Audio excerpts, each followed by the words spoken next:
was October 17th, 2019. I experienced my first anxiety attack.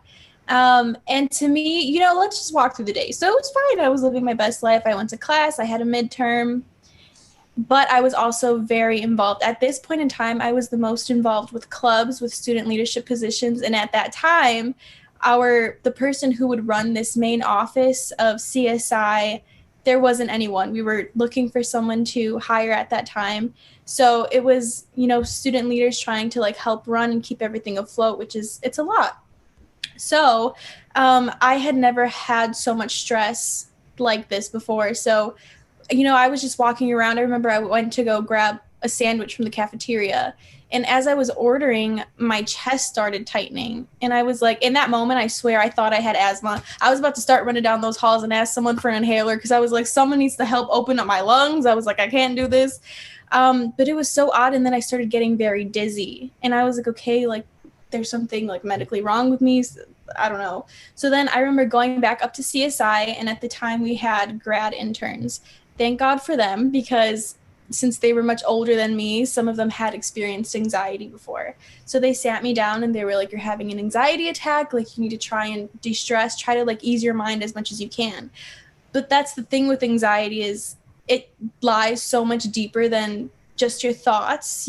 Nothing can be on your head, but it can just be something that's so much deeper than that, that's provoking your subconscious, which is what was happening to me.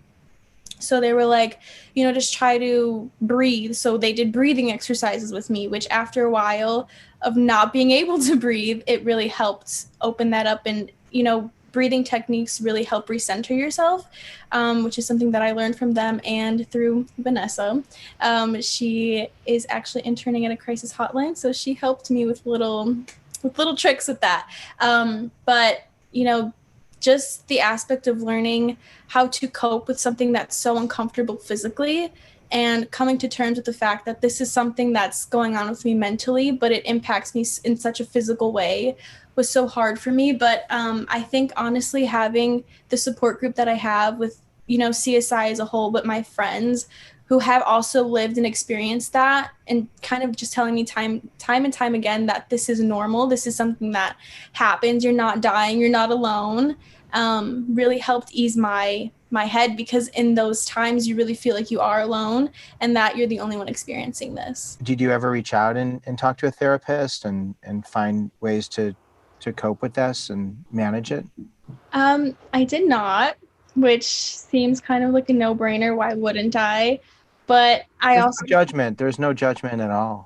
Yeah. Oh, sorry, my dog. But that's okay. Your dog is like, your dog's judging you. Yeah, he's like, girl, you should have gotten the help a long time ago.